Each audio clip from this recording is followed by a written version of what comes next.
आजचा आपला विषय आहे मानसिक यातनातून मुक्ती, रिलीज फ्रॉम मेंटल टॉर्मेंट. आणि ह्या संदेश मालिकेचं नाव आहे देवाच्या वचनाच्या भूमीतून चालताना, walking through the land of God's promises. आतापर्यंत आपण पाहिलं की कशा रीतीने जुन्या करारामध्ये देवाचे लोक इस्रायल यांच्यासाठी वतनाची भूमी होती, देवाने त्यांना देव केलेली. त्या भूमीत त्यांनी जाऊन ती काबीज करायची होती. परंतु नव्या करारात आपल्यासाठी वचनांची भूमी आहे की जे वचनं त्याने आपल्याला दिलेले ते आपल्याला आपल्या जीवनात अनुभवायचे आहेत. जुन्या करारामध्ये त्यांना वतनाच्या भूमीत घेऊन जाणारा त्यांचा नेता होता यहोशुवा, की ज्याने त्यांना ती भूमी वाटून दिली, ज्याचा त्याचा वाटा दिला. आणि नव्या करारात आपल्याला आपलं वतन वाटून देणारा आपला नेता आहे येशू, प्रभू येशू ख्रिस्त. आज आपण आजच्या संदेशामध्ये सर्वात सामान्य कॉमन जो प्रॉब्लेम आहे त्याविषयी आपण बोलणार आहोत आणि देवाचं वचन त्याच्यावर काय उपाय सांगतं ते त्याच्या वचनातून पाहणार आहोत. आता जसं आपल्याला माहीत असेल की ह्या काळातला सर्वात कॉमन प्रॉब्लेम, सर्वसामान्य समस्या जी आहे ती म्हणजे मानसिक तणाव किंवा मानसिक यातना. आणि ह्या मानसिक यातनेतून आपण कसं मुक्त होऊ शकतो हे आपण आजच्या संदेशातून पाहूया.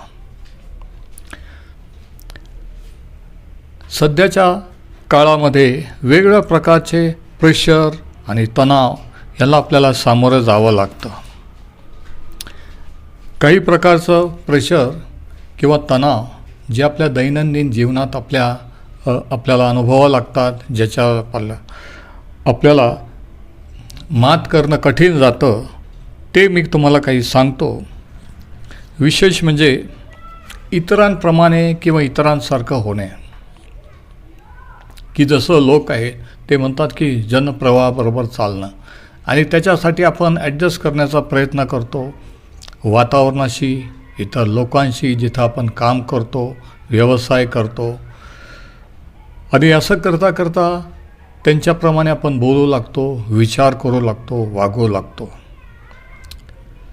परंतु हा एक तणाव असतो की ख्रिस्ती जीवनात देवाच्या मार्गात चालत असताना हा जो प्रेशर आहे की समाजाच्या प्रवाहात जाणं, दुसरा जो प्रेशर किंवा दुसरा जो दबाव आपल्याला सामोरं जावं लागतो तो म्हणजे इकॉनॉमिक प्रेशर किंवा आर्थिक दबाव. एखादी वस्तू जर शेजाऱ्यांकडे किंवा इतरांकडे असले तर आपल्याला वाटतं की आपल्याला देखील तसं पाहिजे. मग ते घर असो किंवा गाडी असो, बंगला असो, कोणतीही वस्तू. तर इकॉनॉमिक प्रेशर की आर्थिक तणाव, आर्थिक समस्या असताना आपल्याला माहिती आहे की आपला इन्कम तेवढा नसतानासुद्धा काही लोक कर्जबाजारी होऊन स्टँडर्ड मेंटेन करायचा प्रयत्न करतात. आणि तो एक प्रकारचा दबाव किंवा तणाव असतो की जर तसं राहिलं नाही तर लोक काय म्हणतील, म्हणून ते एक प्रेशर. आणि त्याच्यासाठी आपण आर्थिक समस्या ओढवून घेतो. आणि याच्यापेक्षा आणखी काही प्रेशर, आणखी काही तणाव आहेत. उदाहरणार्थ दुखणे किंवा आजार, रोगराई.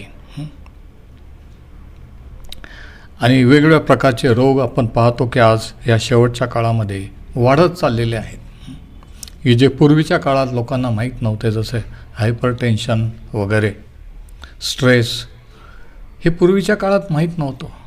परंतु ह्या काळामध्ये आजार, नवीन आजार वाढत चाललेले आहेत. आणि ज्या वेळेस ते डिटेक्ट होतं त्यावेळेस आपल्याला अशी भीती वाटू लागते की ह्याच्यावर आपण खरंच मात करून आपण ह्याच्यातून बरं होऊ शकतो का. म्हणजे हे एक प्रकारचं प्रेशर किंवा एक प्रकारचं टेन्शन असतं की हा आजार बरा होईल की नाही. आणि अशा अवस्थेतून आपण जात असताना आपल्या मनात जसं काही एक आवाज किंवा आपलं मन आपल्याला काही गोष्टी जसं सांगत असतं.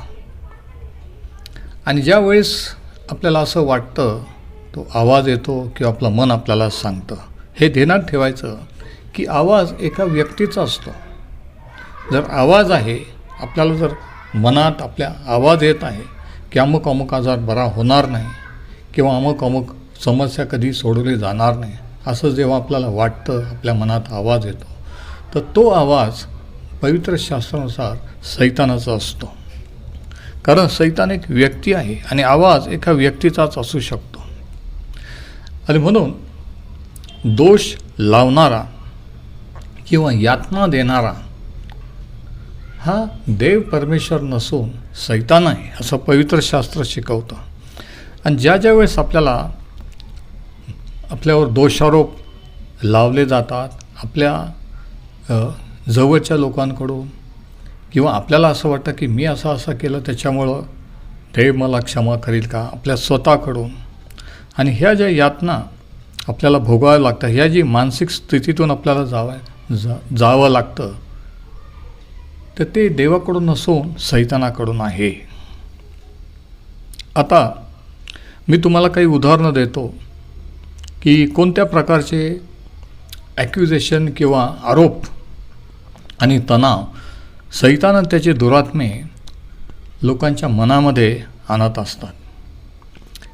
आणि ज्यावेळेस तुम्हाला कळतं की हे असे विचार किंवा असं बोलणं, असे शब्द हे सैतानाकडून आहेत, त्यावेळेस आपण ते ओळखून प्रभू येशूच्या नावाने त्याच्यावर विजयी होऊ शकतो. आता सर्वात सामान्य आरोप किंवा सर्वात सामान्य विचार एखादी समस्या किंवा एखादा आजार झाल्यानंतर ही असते की देवाचं तुझ्यावर प्रेम नाही आहे किंवा देवाने तुला सोडून दिलेलं आहे.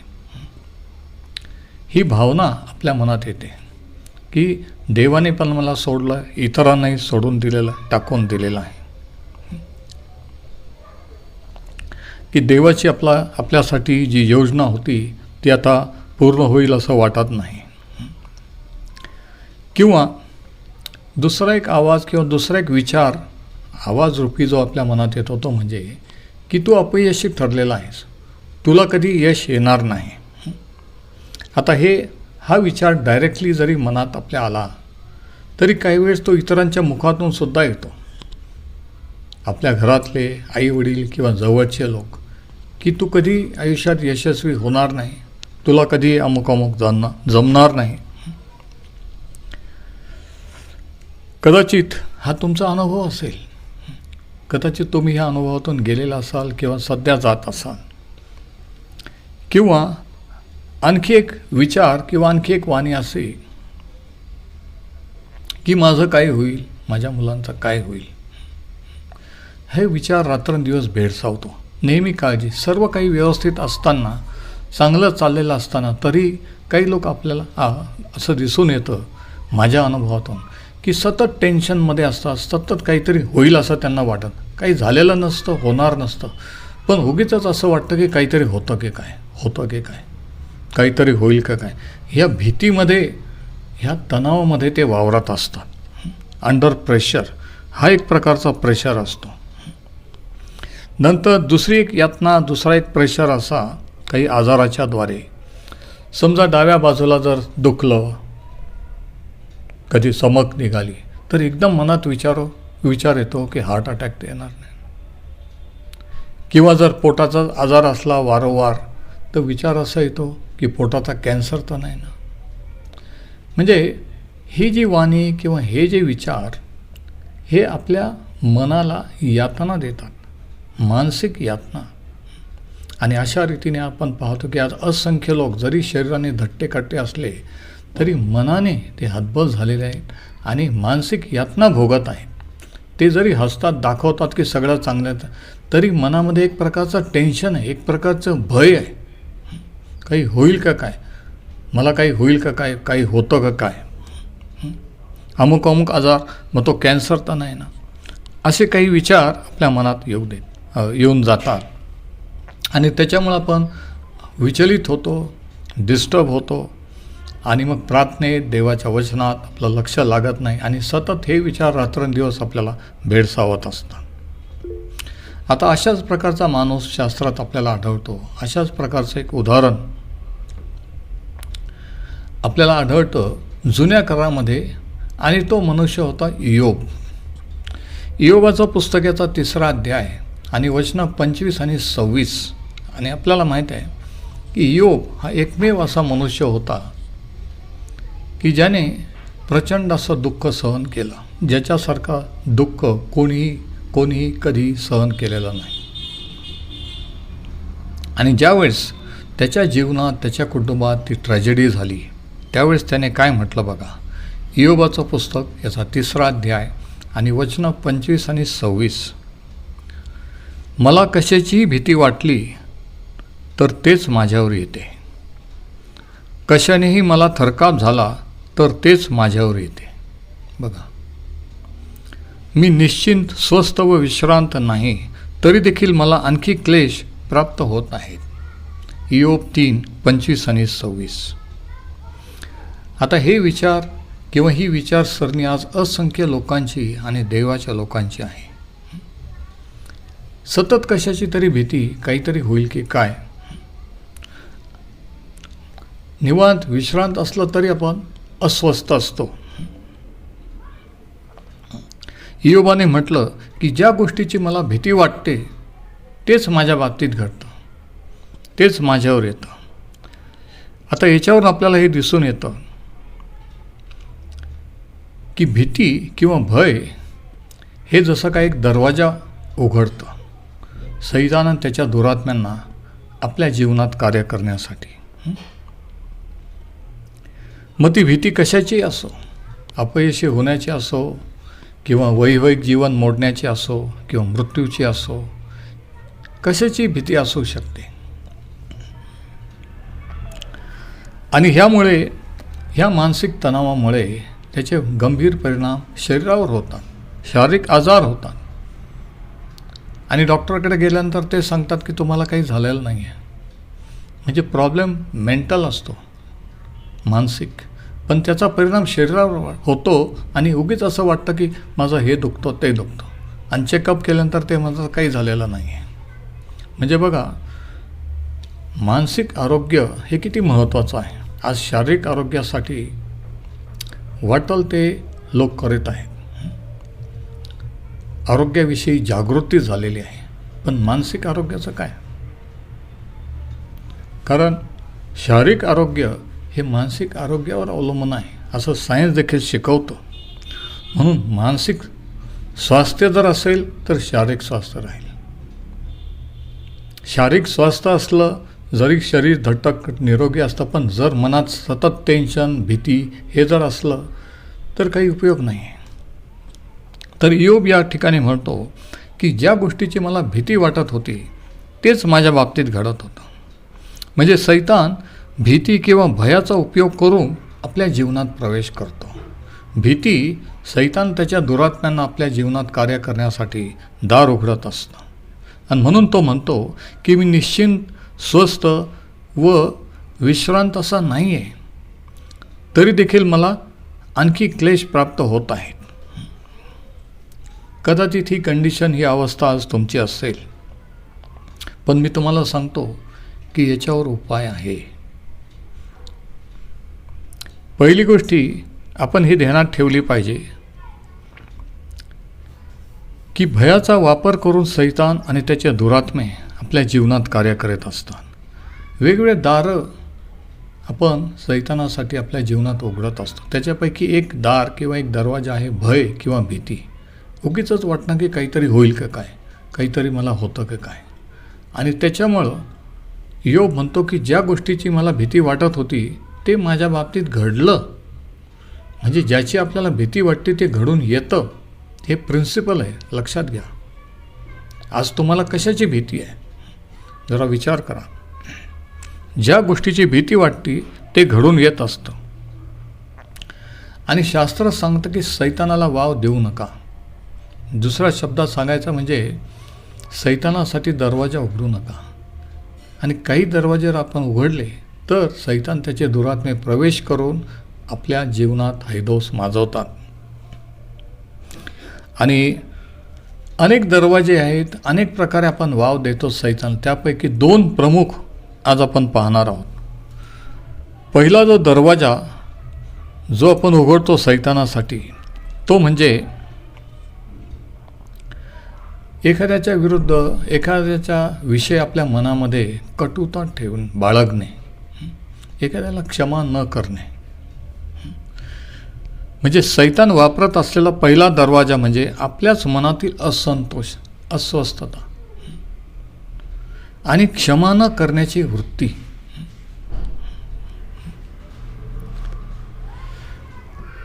आणि तुम्हाला माहीत आहे का, क्षमा करणं सगळ्यात अवघड कधी असतं, जेव्हा ती व्यक्ती आपल्या जवळची असते, आपल्या कुटुंबातली असते. इतरांना क्षमा करणं सोपं असतं, पण जे आपल्या जवळचं असतं त्यांना क्षमा करणं सर्वात अवघड असतं.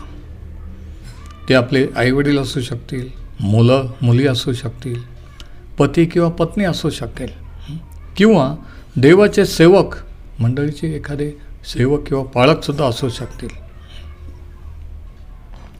की ज्यामुळे काही घटना घडल्या आणि आपण ते विसरू शकत नाही आणि त्यांना क्षमा करू शकत नाही.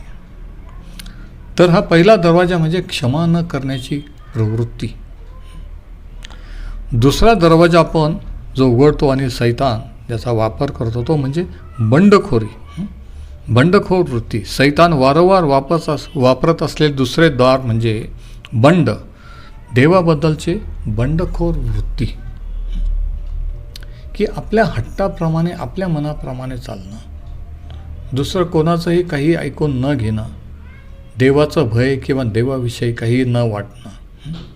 काही लोकांना देवाविषयी शास्त्राविषयी बोलायला लागलं तर राग येतो, आपोआप राग येतो. ही बंडखोरी वृत्ती म्हणजे त्यांना स्वतःच स्वतंत्र असं जीवन जगायचं आहे, त्यांना कोणाच्या अंडर किंवा देवाच्या अधीन होण्याची इच्छा नाही आहे. तर हा एक दुसरा दरवाजा असतो, की मी कोणाचं ऐकणार नाही, पण सगळ्यांनी माझं ऐकलं पाहिजे, मी माझ्या इच्छेप्रमाणे चालणार. देवाविरुद्ध किंवा देवाबद्दलची बंडखोर वृत्ती. आणि ही बंडखोरी आपल्याला वेगवेगळ्या स्वरूपात लोकांच्या जीवनात दिसून येते. कुटुंबात एकमेकांचं न ऐकणं, पती असो, पत्नी असो किंवा मुलं असो, किंवा समाजामध्ये किंवा कामाच्या किंवा इतर ठिकाणी बंडखोरी करणं, ऐकून न घेणं. आणि अल्टिमेटली देवाचं वचन जरी आपण ऐकलं, चर्च अटेंड केलं, मीटिंग अटेंड केली, तरी त्याप्रमाणे न करणं. आपल्याला माहीत आहे की माझं जीवन योग्य नाही आहे, मी पश्चाताप केला पाहिजे, देवाकडे वळलं पाहिजे, पण तरी तसं न करणं, ही बंडखोरीची वृत्ती. तर या दोन प्रमुख दारं असतात, की क्षमा न करणे आणि बंडखोरी. मग ती एकमेकाविरुद्ध असेल, देवाविरुद्ध असेल. आता याच्यावर उपाय काय? आणि ह्या सिरीजमध्ये की देवाच्या वचनाच्या भूमीतून चालणे, ह्याच्यामध्ये आपण हे पाहत आहोत की आपल्या जीवनातल्या विशिष्ट परिस्थितीत किंवा समस्येमध्ये, त्या समस्येत किंवा त्या परिस्थितीसाठी कोणतं वचन लागू आहे आणि त्या वचनाप्रमाणे आपण कसं त्या परिस्थितीवर मात करायची किंवा विजय मिळवायचा.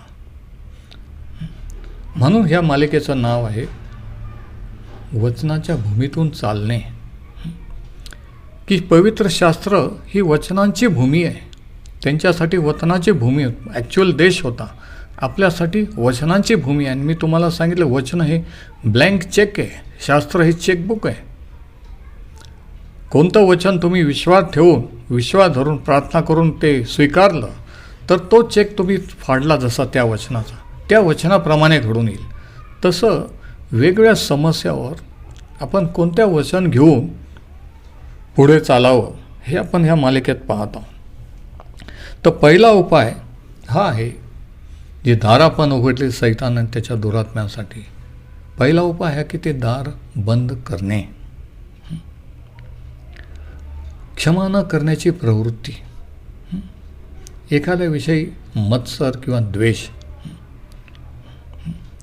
तर त्याविषयीचं दार बंद करणं म्हणजे काय, की ॲक्च्युली त्या व्यक्तीला आपण पहिल्याने क्षमा करणं, त्यांनी क्षमा मागण्याची वाट न पाहता आपण आपल्या साईडने क्षमा करणं. जर आपल्याला या प्रवृत्तीवर विजयी व्हायचा असेल आणि आत्मिक जीवनात आत्म्यात वाढायचं असेल, तर हे जर आपण केलं नाही तर त्यांचं काही जाणार नाही, पण आपली आत्मिक वाढ होणार नाही. पुष्कळ वेळेस असं होतं की तुम्हाला माहीत नाही बाळासाहेब त्यांनी कसं केलं, त्यांनी आम्हाला किती दुःख दिलं. ठीक आहे, ते देवाचे नाही, पण तुम्ही देवाचे आहात. तुम्हाला जर त्याच्या आशीर्वादात आणि त्याच्या आत्म्याच्या मार्गदर्शनाने चालायचं असेल तर तुम्ही तुमची लाईन, तुमचा संबंध देवाशी क्लिअर ठेवा. परमेश्वरानं तुमच्यामध्ये कोणाला येऊ देऊ नका. कारण एखाद्या विरुद्ध आपल्या मनात कटुत्व धरणं किंवा क्षमा न करणं म्हणजे परमेश्वर, देव आणि आपण ह्याच्यामध्ये त्यांना येऊ देणं. म्हणून आपल्याला जर देवाशी आपलं नातं क्लिअर ठेवायचं असेल तर आपण क्षमा करणं पहिल्याने गरजेचं आहे. आणि याविषयी प्रभू येशू ख्रिस्ताने काय सांगितलं बघा.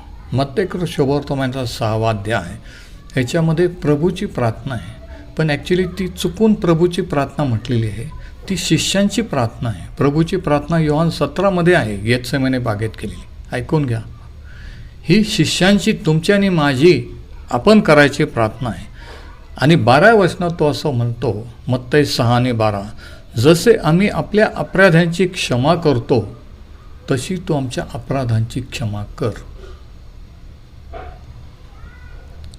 म्हणजे जर आम्ही क्षमा केली नाही तर तू देखील आमची क्षमा करणार नाही, पण आम्ही करतो म्हणून तो कर. म्हणजे जर आपल्याला देवापासून क्षमा प्राप्त किंवा करायची असेल, क्षमा मिळवून घ्यायची असेल, तर आपण दुसऱ्यांना क्षमा करणं अगोदर हे गरजेचं आहे. आपण ते प्रभूची प्रार्थना चर्चमध्ये म्हणतो, जसे आम्ही आपल्या अपराधांची क्षमा करतो तशी, पण ॲक्च्युली करतो का? नाही. दुसऱ्या ट्रान्सलेशनमध्ये असं म्हटलं आहे की जसे आम्ही आपल्या ऋण्यास ऋण सोडले आहे तशी तू आमची ऋणे आम्हास सोड. अपराध किंवा दोष हे एक ऋण आहे, आणि आपण जर ऋण म्हणजे कर्ज, मग ते जर आपण कर्ज फेडलं तर आपलंही कर्ज देव फेडेल. म्हणजे जोपर्यंत आपण दुसऱ्यांची क्षमा करत नाही तोपर्यंत आपल्याला ही प्रार्थना करायचा अधिकार नाही की तू माझी क्षमा कर. जर आपण दुसऱ्यांची क्षमा केली तरच आपण म्हणू शकतो की तू माझ्या पापांची क्षमा कर. आणि ज्या प्रमाणात आपण क्षमा करू तेवढ्याच प्रमाणात तो देखील आपली क्षमा करेल. आणि मग पुढे त्याने काय म्हटलं बघा, वचन 14 आणि 15, कारण जर तुम्ही लोकांना त्यांच्या अपराधांची क्षमा केली तर, बघा जर आणि तर हे 2 शब्द अंडरलाईन करा, कारण हे फार महत्त्वाचे आहे. आपण सर्रास वाटतो आपण लहानपणापासून पाठ करत आलेलो आहे आणि म्हणून आपण मिस केलं आहे. खरं प्रगटीकरण जे आहे हे आपण गमावलेलं आहे. जर तुम्ही लोकांना त्यांच्या अपराधांची क्षमा केली तर तुमचा स्वर्गीय पिता तुम्हालाही क्षमा करील. बघा, म्हणजे तुम्हाला आणि मला, आपल्याला क्षमा करणं कशावर अवलंबून आहे? जर आपण दुसऱ्यांची क्षमा केली तर. म्हणजेच दुसऱ्या शब्दात सांगायचं, जर आपण क्षमा नाही केली, जर आपण म्हटलं की नाही मी विसरू शकत नाही, मी त्यांना विसरू मी क्षमा नाही करू शकत, तर परमेश्वर माझी सुद्धा क्षमा करणार नाही, तुमची सुद्धा क्षमा करणार नाही. हे इतकं क्लिअर आहे. तर तुमचा स्वर्गीय पिताही तुम्हाला क्षमा करील. परंतु जर तुम्ही लोकांना क्षमा केली नाही तर तुमचा पिताही तुमच्या अपराधांची क्षमा करणार नाही. म्हणजे काय, प्रार्थना करून सुद्धा क्षमा करणार नाही? हो, प्रार्थना करून सुद्धा, कारण त्याचं वचन आहे, त्याचं तत्व आहे. जर आपण क्षमा केली तर तो आपलं क्षमा करेल, आपण नाही केली तर आपली क्षमा होणार नाही. आणि तुम्हाला माहिती आहे का, जेव्हा आपल्याला देवाच्या क्षमेचा, तारणाचा अनुभव येतो की प्रभू येशू ख्रिस्ताने आपल्या पापांची क्षमा करून ठेवलेली आहे, जसं आहोत तसं आपल्याला स्वीकारलेलं आहे, याचा जेव्हा अनुभव येतो ना तेव्हाच आपण दुसऱ्यांना क्षमा करू शकतो. ज्यांना तारणाचा, पापांच्या क्षमेचा अनुभव नाही ते कधीही दुसऱ्यांची क्षमा करू शकत नाही. म्हणून पहिली गोष्टी, पहिलं दार बंद करणं म्हणजे की क्षमा न करण्याची प्रवृत्ती, ह्याच्यामुळं जे दार उघडलेलं आहे सैतानाच्या दुरात्म्यांना प्रवेश करणं, ते दार बंद करणं. जेव्हा आपण क्षमा करतो ते दार बंद करतो. दुसरी गोष्ट किंवा दुसरा जो दरवाजा उघडला जातो तो म्हणजे बंडखोरीचा. की कोणाचंही न ऐकणं, कोणाच्या अधीन न राहणं, देवाचंही न ऐकणं, देवाकडेही न वळणं, त्याच्याही अधीन न राहणं, बंडखोर प्रवृत्ती. आणि याविषयी याकोबाच्या पत्रात याकोब काय लिहितो जरा बघा. याकोबाच्या पत्राचा 4 अध्याय 7व्या वचनात तो असं लिहितो, म्हणून देवाच्या अधीन व्हा आणि सैतानाला अडवा, म्हणजे तो तुमच्यापासून पळून जाईल. याकोब 4 आणि 7. परत एकदा ते वचन बघा. देवाच्या अधीन व्हा आणि सैतानाला अडवा. म्हणजे आधी सैतानाला नाही अडवायचं, आधी देवाच्या अधीन व्हायचं आहे. आणि देवाच्या अधीन झाल्यावरच आपण सैतानाला अडवू शकतो. आणि मग देवाच्या अधीन झाल्यावर सैतानाला जर आपण अडवलं तर काय होईल ते पण सांगितले, की तो तुमच्यापासून पळून जाईल. म्हणजे त्या गोष्टीवर तुम्हाला तो पापात पाडू शकणार नाही, तो तुमचा वीक पॉईंट ठरणार नाही. याकोब 4 आणि 7, म्हणून देवाच्या अधीन व्हा आणि सैतानाला अडवा, म्हणजे तो तुमच्यापासून पळून जाईल. जोपर्यंत आपण देवाच्या अधीन होत नाही तोपर्यंत आपण सैतानाला अडवू शकत नाही. आणि म्हणून ज्यावेळेस हे असे मानसिक यातना, हे असे विचार, आणि ज्याच्यावर आपण प्रार्थना करतो, वचन वाचतो, आणि सर्व काही करूनही आपल्याला त्याच्यातून मुक्ती मिळालेली नसते, सुटका मिळाली नसते, त्यावेळेस काय करायला पाहिजे तर हे देवाच्या अधीन होणं, म्हणजे देवाला शरण येणं, सबमिशन, विना अट विना शर्त. बरेचसे लोक अधीन कसे होतात, सबमिट कसे करतात माहिती का, देवाने जर माझ्यासाठी हे केलं तर मी ते करील, म्हणजे ते देवाने जर मला बरं केलं तर मी त्याची सेवा करीन. ह्याला सबमिशन किंवा अधीन होणं म्हणत नाही आहे. देवाशी कोणी व्यवहाराची भाषा करतं का? पण लोक करतात, ॲक्च्युली करतात. कदाचित तुम्ही ते असाल. म्हणून देवाच्या अधीन व्हा म्हणजे पूर्णपणे त्याचा शरणागती, म्हणजे बंडखोरी ह्याचं दार कायमचं बंद करणं. ही प्रभू मी आजपर्यंत विरोधात चाललो, मला माहीत असूनसुद्धा बंड करत, पण आज मी तुला शरण येतो. पण जोपर्यंत आपण बंडखोरीत असतो, देवाच्या विरोधात असतो, सैतान त्याच्या दुरात्म्यांना पूर्ण अधिकार असतो आपल्याला कंट्रोल करण्याचा, आपल्या शरीरावर वेगवेगळे आजार आणण्याचा किंवा घटना घडवण्याचा, अपघात करण्याचा. कारण सैतान आणि त्याच्या दुरात्म्यांना माहीत असतं की देवाच्या वचनात काय लिहिलेलं आहे, सैतानाला शास्त्र माहीत आहे, आणि हे देवाच्या अधीन नाहीत, ते वचनाच्या विरुद्ध आहेत. म्हणजे आपण सैतानाला संधी देतो. बघा, म्हणून संधी द्यायची की नाही, सैतानाला वाव देऊ नका, म्हणजे संधी देऊ नका, चान्स देऊ नका. आणि सैतानाला संधी द्यायची की नाही हे ज्याच्या त्याच्या हातात आहे, आपल्या हातात आहे. आपोआप जर सैतानाने तसं केलं असतं तर आज सगळं जग केव्हाच नष्ट केलं असतं. पण देवाने माणसाला स्वतंत्र इच्छाशक्ती दिलेली, निर्णय शक्ती दिलेली, विल, की देवाकडे वळायचं का नाही, देवाच्या अधीन व्हायचं की नाही.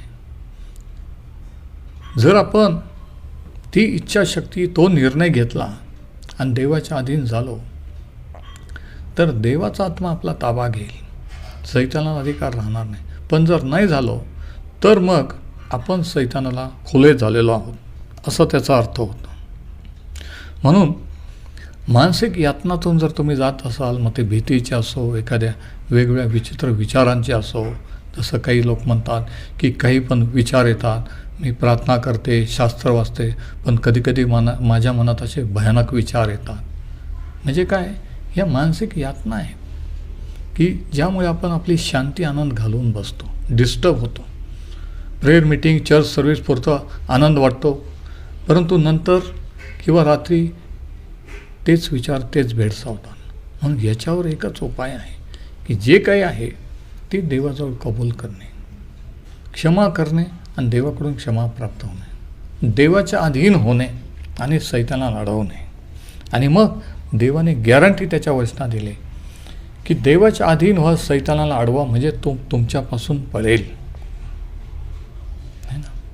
म्हणजे देवाच्या अधीन झालो सैतानाला अडवलं तर तो पळेल का नाही काय माहीत, असं नाही. गॅरंटी आहे की जर तुम्ही हे केलं तर तो तुमच्यापासून पळेल, तो तुम्हाला कंट्रोल करू शकणार नाही त्या क्षेत्रामध्ये. आणि हे आपण, आणि मग देवाच्या अधीन झाल्यानंतर आपण देवाच्या वचनाची तलवार सैतानाविरुद्ध वापरू शकतो. प्रभू येशूने सैतानाला कसं पळवलं, कसं सैतान कधी त्याच्यापासून दूर निघून गेला, ज्यावेळेस त्याने वचन वापरलं, असेही लिहिले आहे. मग जेव्हा आपण वचन आपल्याला आणि म्हणून वचन माहीत असणं गरजेचं आहे, कोणत्या परिस्थितीवर, कोणत्या मनस्थितीवर, कोणत्या समस्येवर. इथं बायबल रीडिंग, बायबल स्टडीचा रोल आहे. मग ते वचन पवित्र आत्मा आपल्या मनात आठवतो आणि ते वचन जेव्हा आपण वापरतो, बोलतो, प्रार्थनेत, त्या वचनाने आपण सैतानाला घालवून देतो. जसं प्रभू येशूने म्हटलं असेही लिहिलेले आहे, तसं आपण म्हणतो की असेही लिहिलेले आहे. वचन ही दुधारी तलवार आहे. लोकांना फक्त प्रार्थना आहे, प्रार्थना प्रार्थना प्रार्थना करा. अरे पण प्रार्थना एक शस्त्र आहे, दुसरं पण शस्त्र आहे देवाचं दुधारी, वचनाची दुधारी तलवार. आणि जोपर्यंत आपण देवाच्या अधीन नाही, त्याच्याकडे वळलेलं नाही, त्याचं वचन वापरण्याचा आपल्याला कोणताही अधिकार नाही. आणि जरी आपण वापरलं तर त्याचा काही उपयोग होणार नाही, सैतान घाबरणार नाही, कारण त्याला माहीत आहे की ही व्यक्ती देवाच्या अधीन झालेली नाही आहे. म्हणून पहिली गोष्ट देवाच्या अधीन होणे आणि मग सैतानाला आडवे जाणे. कसं? त्याच्या वचनाने. आणि मग तो तुमच्यापासून पळेल. प्रभू येशू देखील देवाच्या अधीन झाला आणि त्याने वचनाने सैतानावर विजय मिळवला. त्याचा अधिकार नाही वापरला, त्याने वचनाचा अधिकार वापरला. जर त्याचा वापरला असता तर आपण म्हटलं असतं की तो तर देवाचा पुत्र होता. पण त्याने आपल्यासाठी कित्ता घालून दिला की जे बायबलचे वचनं, जे वचनं त्याने वापरले असेही लिहिले आहे, तेच बायबल, तेच वचनं तुमच्या माझ्याजवळ आहे. त्या वचनाने आपण सैतानावर विजय होऊ शकतो. आमेन.